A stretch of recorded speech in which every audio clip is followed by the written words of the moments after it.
Hi guys, so for the release of Who'd Win Blue Whale versus Mosquito, which came out much sooner than I thought.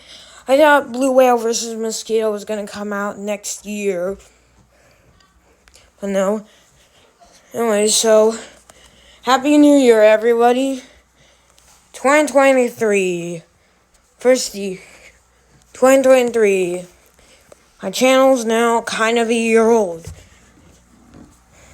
Actually, it's only, I think 7 years. Yeah, it is. So, Happy New Year, all. And today we're looking at my second Who'd Win book, another Rumble book. There's 2 more Rumble books I have. I have an Ultimate Asian Rumble and an Ultimate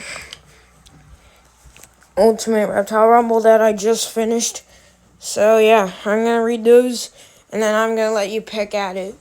Pick whatever you want. Pick 2. You either get to pick 2 animals, or you can pick a subject, like animals that live in this area, animals that are under this thing, and animals that live there, animals that... I might not do continents. I mean, Asia is a continent, so is Africa. I'm planning to do an Ultimate Africa Rumble, too. So, yeah. So, this is my Who'd Win book. This is Who'd Win Ultimate Prehistoric Ocean Rumble. One thing, the Megalodon did not make it. And no, it wasn't because it was too OP or because Leviathan and Mosasaurus are kind of pretty aggressive. Many animals here have kind of unfair advantages. I just thought I really wanted Dunkley Osteus to be in this book. You can see it on the cover. So I replaced it with Megalodon. I replaced like a few matchups, like 3 in this book. So yeah, let's get started. Who'd win Ultimate Prehistoric Ocean Rumble? What would happen if 16 prehistoric ocean animals decide to have a bracketed fight? The rules are simple. If you win, you move on to the next round. You're out of the competition. Edistis, also known as the scissor-tooth shark, is a eugenodon and is slightly larger than its cousin, the helicoprion. Round 1, match 1. Edistis versus Gillicus. The Edistis is going to be fighting the Gillicus, a 3-foot-long schooling fish. One of the most famous fossils, because one of the most famous fossils of a prehistoric ocean animal is a fish in a fish involving Gillicus. While it might be slightly more well-known, the Gillicus stands no chance against our lightning-fast of Edistis. The Edistis swims over and bites on the Gillicus, cutting clean in half. The Edistis swims on to round 2. Also, one quick thing, Megapron and Orthocanthus are in this book, and they live in freshwater, so,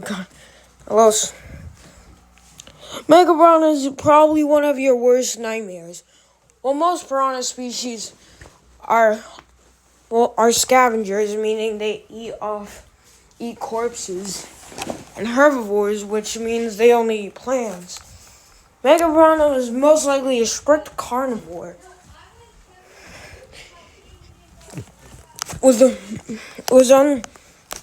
Is argued either be a strict carnivore or a strict herbivore, or have a normal diet of a piranha. Much evidence has suggested that they're strict carnivores, though. So we're just going to stick with strict carnivores. Round 1, match 2. Megapiranha versus Brontoscorpion. Brontoscorpion is not too truly well known. And you might be wondering, well, it's not a true scorpion. It's actually close cousins of scorpion They're close cousins of scorpions.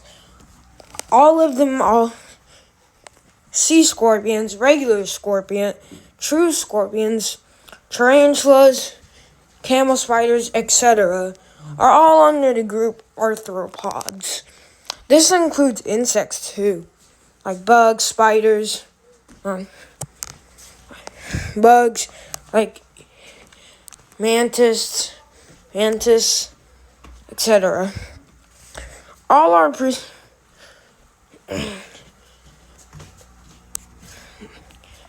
confusion fact.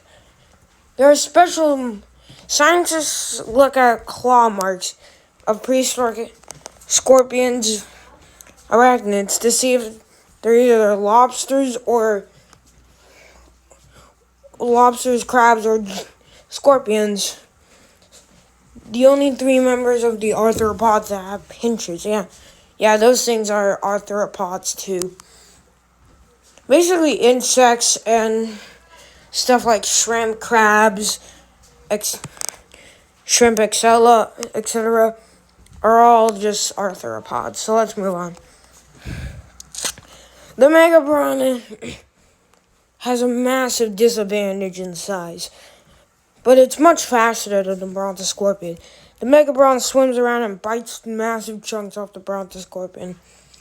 The brontoscorpion does get one hit, accidentally hitting it with its claw.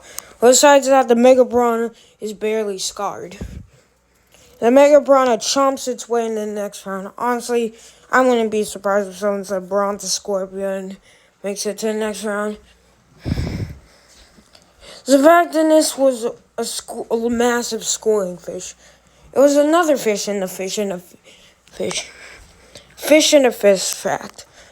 Zevactinus was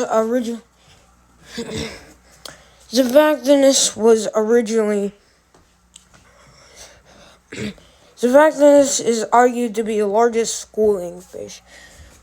A fossil was found with a Zevactinus with a Gillicus in it, believing that right after the Zevactinus eaten it, the Gillicus ruptured its organs and killed the Zevactinus. If that wasn't the case, then the Gillicus would have been completely digested. Round 1, match 3. Zevactinus versus Orthocanthus. This eel look-alike animal is actually the most successful animal of all time. For how long these animals ruled North American lakes. I think they live in other places. I just really don't remember. They're not sharks. They're not eels, but are actually 10-foot long, eel looking like sharks. The Zevactinus first tries to bite the tail. It gets a massive chunk off, but the Orthocanthus delivers a nasty bite. Then the Zevactinus bites a flipper. The Orthocanthus also delivers a nasty bite. Then the Zevactinus decides to go from behind and swallow it whole. Ouch. The spine on Orthocanthus hurts. But the Zevactinus still eats it. Zevactinus wins. The Zevactinus moves on to round 2. Who's it gonna fight? The Mosasaurus is the largest mosasaur. At 60, with estimates of their size making 50 to 60 feet long. These are surely not a small animal. Round 1, match 4. Mosasaurus versus Elasmosaurus. Meet the Elasmosaurus, a high inspiration for the Loch Ness Monster. Mystery solved. Loch Ness Monster is not actually a giant 20 foot to 30, 40, 50, 60, anything foot long animal. The loch is way too cold for a plesiosaur, and there's next to nothing in terms for food supplies. But in reality, most sightings have been linked to Greenland sharks or large eels that do live in the lake. The mosasaur swims over and bites the flipper. Ouch. The Elasmosaurus's needle-like teeth barely help it. It's more specialized at eating fish. The Mosasaurus swims over and bites the Elasmosaurus's back. The Elasmosaurus can't get away fast enough, and the Mosasaurus torpedoes and bites and tears the neck. The Mosasaurus moves on to fight Zivactinus in round 2. Douglasiosteus is the largest placoderm, but in newer size estimates, humiliatingly puts them at only around 3 feet long. Still, the maximum size estimates for these guys is 33 feet. And there's pretty much a lot of evidence to suggest Douglasiosteus was much larger than 3 feet long. Some estimates put it 16 feet, some put them at completely just 3 feet. But a 30-foot long fish sounds good. So we're sticking with the original size estimate for Douglasiosteus. We'll truly never know this massive beast's size. Fact. Althomosaurus is round 1, match 5. Douglasiosteus versus Althomosaurus. Althomosaurus is a member of the Ichthyosaur family, including Ichthyosaurus itself. Fact. Size fact. The largest ichthyosaur and also the largest sea reptile ocean reptile to ever live is Shonisaurus, an ichthyosaur that lived late Jurassic. And commonly fought and hunted cephalopods, and was one of the only Shonisauruses that is ichthyosaurs that was believed to have teeth. Douglasiosteus attempts to get a bite off. The Althomosaurus swims right out of its way. The Douglasiosteus tries a few more times, but before the suction can really kick in, the Althomosaurus swims out of its way. Finally, the Douglasiosteus snaps and opens its mouth just at the right time and bites off a massive chunk of the Althomosaurus' tail. The Douglasiosteus keeps swimming by and biting massive chunks until it swallows the head. Suction fact. Douglasiosteus, and like many other placoderms and species of basses,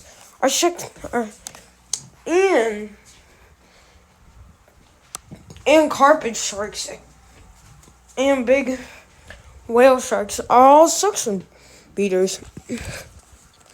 There's 2 different types of suction feeders. Ones that are predators and ones that are filter feeders. They suck in their prey into their mouth and use their gills to filter water out. Douglasiosteus wins.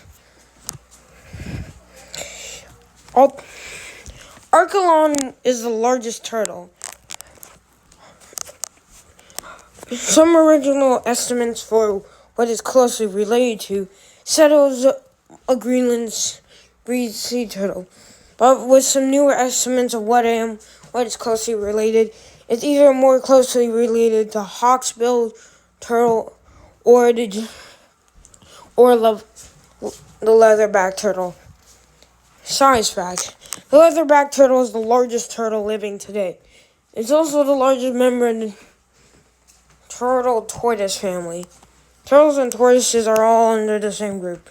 I think there's a third member in the group. I just can't remember what it's called, what they're called. I think they're all extinct.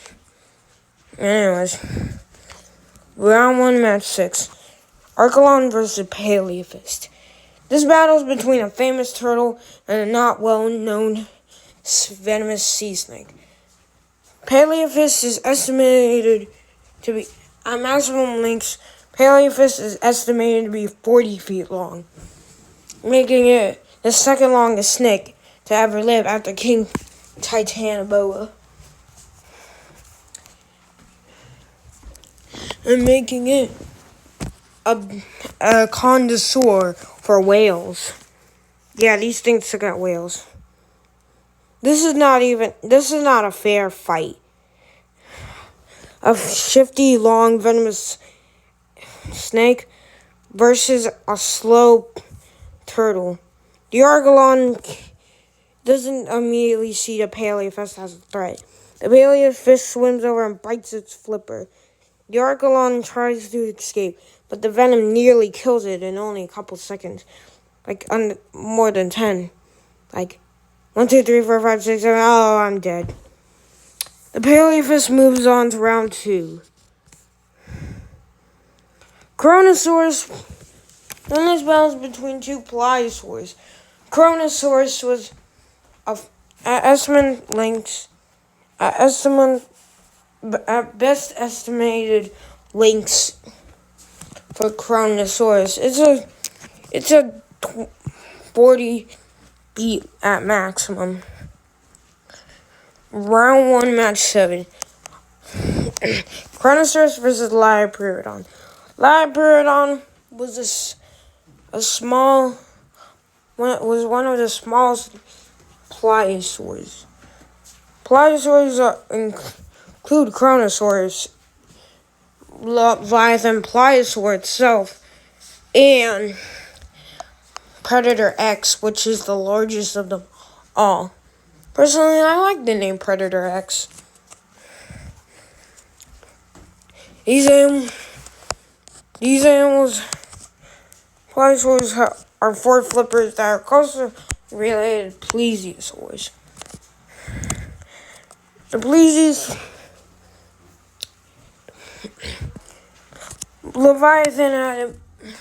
Liopyrodon had a mixed up size. In Walking with Monsters, Liopyrodon was maxed around 25 meters or 60 feet. 60 to 80 feet. In reality, it was only 25 feet. The Kronosaurus swims up and bites the Leviathan's flipper. Then swims over and bites Leviathan's neck. Liopyrodon. The two wrestle each other. But eventually, Liopyrodon gets the upper hand and clamps down on Kronosaurus gets the upper hand of the fight and bites down on Liopyrodon's neck. The Kronosaurus moves on to round 2. The Liopyrodon might be formidable and larger than the largest great white, but it's now out in round 1. Leviathan, the whale-eating whale, is one of the largest... Sorry, I had to unplug my phone. Was one of the largest toothed whales to ever live. But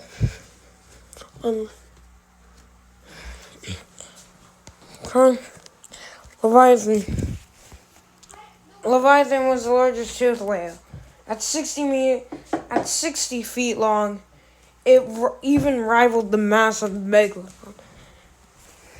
That was originally supposed to be in the book, but got the boot. Sorry, guys. Round 1, match 8. Leviathan versus Camarasaurus.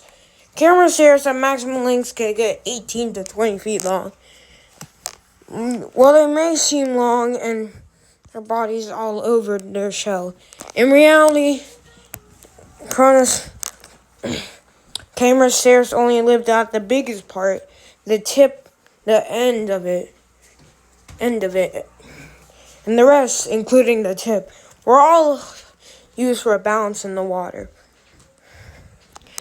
It lived in a world where most of its prey was arthropods, but sometimes it would take the original mouthless fish. In fact, the earliest fish didn't have mouth. Instead, they sucked their prey in. Camarasaurus has no hope to overpower Leviathan. The Leviathan rams Camarasaurus and then chomps Camarasaurus, crushing it. The Camarasaurus is a small is the equivalent of one calamari ring or one of those fried baby octopuses compared to Leviathan. The first round's over. Only 8 contestants remain in this competition. Fun little fact, the photo of the Mega Piranha down there and one of the other photos are actually photos I found online from River Monsters. Edistus rejoins us for round 2. And this time is going to be fighting another 3-foot-long fish, Mega Piranha. Author's note. I originally thought Edistus was only 16 feet long. But then a new size estimates came. So this fight was really big versus small. Round 2, match 1. Edistus versus Mega Piranha. Sorry, my throat's kind of dry. Mega Piranha was an animal to be feared. But today, it's the one being feared. Today it is the one feared, being in fear. It stares at the Edistus and doesn't even want to see if wants to fight. It just wants to get out of there. Fun back. Piranhas, there were 13 species of piranhas, with black and red belly piranhas being the largest. The lightning fast Edistus sees and darts right towards the Mega Piranha and cuts it clean in half. Yeah, this photo too is also in the prehistoric River Monsters. The Mega Piranha completely bleeds out. Yes, this is our first contestant on the prehistoric finalist. Mosasaurus is back from round 2 after finishing its Elasmosaurus snack. It sees a school of Zavactinus, and one of the Zavactinus swims up to it, challenging it to a fight. Round 2, match 2. Mosasaurus versus Zavactinus. The Zavactinus sees Mosasaurus and realizes it's still in the tournament. It wants to advance on the round 2 to fight the Edistus. It swims over and realizes how large the Mosasaurus is compared to the Edistus. The Zavactinus. The Zavactinus turns around and swims away. The chase is on. After almost an hour of swimming, the Mosasaurus finally catches up and seriously damages the tail. It swims over, mouth open, and chomps it clean. And only in a couple bites, it finishes off its fishy snack. The Mosasaurus moves on to our next round. Goodbye, Zavactinus. The Dungliosseus is minding its business. It looks down and sees a long, slender animal. The Dungliosseus is curious about what this animal is and what does it want.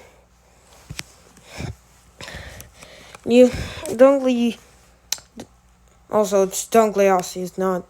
Don't want to sound rude for saying this, but Zeph, it's Dungliosseus, not Dungliosseus. It's not like I can go, Alexa, even though there's no Alexa in my room. How do you spell Dungliosseus? It's Dungliosseus, not Dungliosseus. So, I don't want to sound rude for saying this, Zeph. Sorry if I offended you by accident. But it's Dungliosseus, not Dungliosseus. It's 133. Barely anyone calls it Dungliosseus, not Dungly. But everyone calls it Dungliosseus. I don't want to sound rude. I was hoping for it to make the finals. Anyways, This event, the Dungliosteus is swimming around and suddenly looks down to see a long, slender shape and is curious.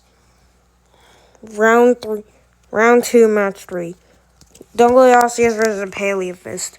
The Paleophist is looking for a Basilosaurus snack, or a Dorodon snack, which are both whales. When it senses an animal looking at it, it looks up and sees the Dungliosteus. The two stare at each other and they begin to approach each other. The Dungliosteus is slightly faster than the Paleophist. Most sea snakes are kind of slow. It bites the tail, weakening and slowing down the Paleophist. Then bites the side of the Paleophist and bites the neck. The Paleophist slowly sinks and bleeds out. Dungliosteus wins. So guys, I'm gonna say something about this fight. It's kind of like in Who Win Ultimate Small Shark Rumble. It's kind of like that. So yeah, Ultimate Prehistoric Ocean Rumble. I mean, Ultimate Small Shark Rumble. The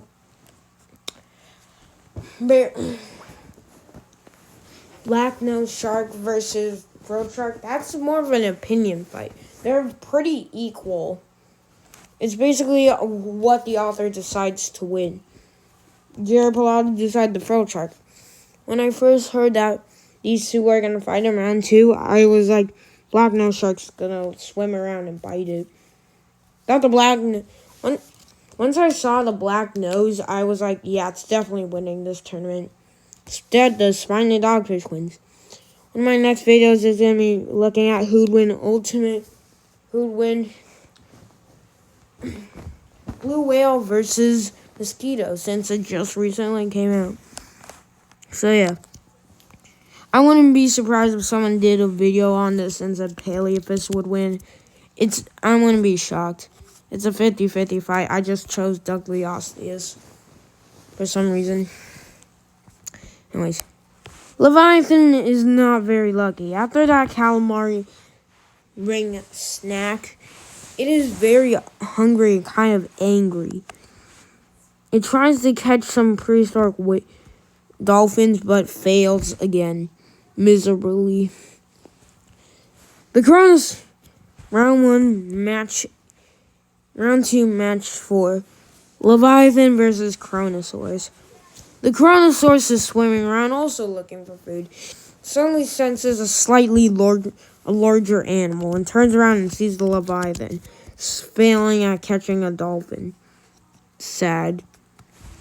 Somehow you can be a megalodon and you can't catch a dolphin. Sad. Also, I made a little mess up, like right there. No one really noticed that, right? Oh no. Okay, so this Kronosaurus attempts to swim away. Not picturing the fight. But Leviathan really don't care. It rams Kronosaurus' side and bites one of its flippers off. A couple more bites later and Kronosaurus is finished. Our final 4 is here. Edistus, Mosasaurus, Dungliosteus, and Leviathan are on. Goodbye, Kronosaurus. Yeah, I couldn't really find another photo for the Edistus. Really, they're really just scarce. Good photos of Edistus. So yeah, the Edistus is back and is minding his business. It flew by round 1 and 2 easily because it fought 3-foot-long fish. Round 3, match 1, aka the final 4. Edistus versus Mosasaurus. The Mosasaurus is swimming around trying to catch a a Cretaceous, a prehistoric shark. The mosasaurus suddenly senses the Edistis and looks at it and sees it as a more worthful meal, since it's kind of slightly larger. The mosasaurus puts its massive bite into the Edistis side. The Edistis tries to swim out, but the mosasaurus swims right where it hurts on the side and bites it nearly in half. It swallows both pieces and moves on to our finalists. Dungliosteus is the top predator in its area. It's going to be fighting another one of the top predators in a random area. The Dungliosteus swims towards and sees the Leviathan near the surface. Round 3, match 2. Dungliosteus versus Leviathan. Leviathan is sensing for food, using its sonar. I also made another mistake down there. And suddenly senses the Dungliosteus. The Dungliosteus barely felt the sonar due to the distance. It was more kind of weakened. The Leviathan begins swimming closer and closer. The Dungliosteus attempts to swim away. However, the Leviathan goes full speed and bites it.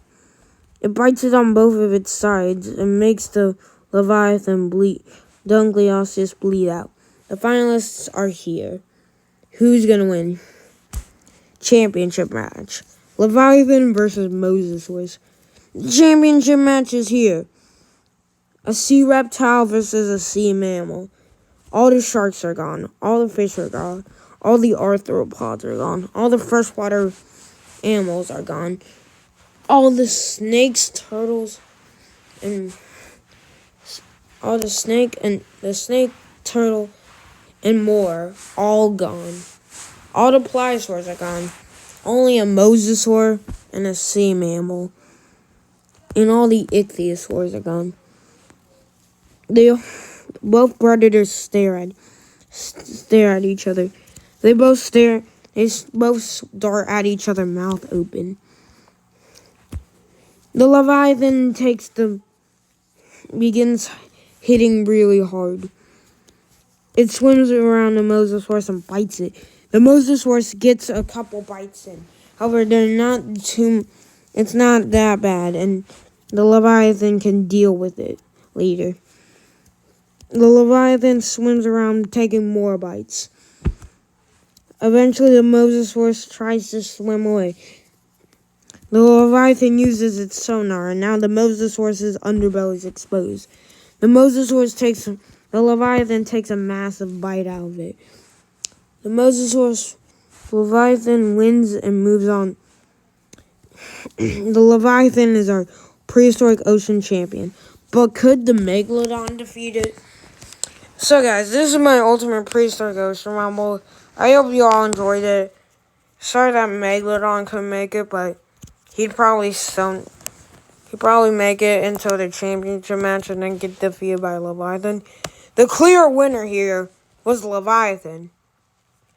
I felt like the championship match was completely Leviathan. I kind of really underestimated the Leviathan's power. But in reality, Leviathan is dangerous.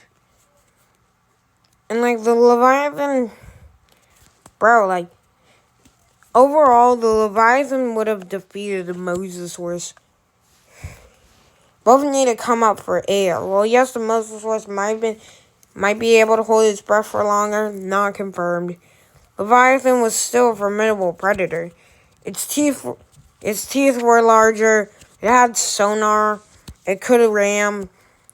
Both animals could ram, but I feel like Leviathan could do it better. So yeah, overall the Leviathan was gonna beat the Mosasaurus. Hey, this is my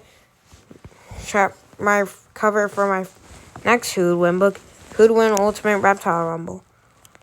And I finished that book, and I'll be reading it with you guys. All right, bye.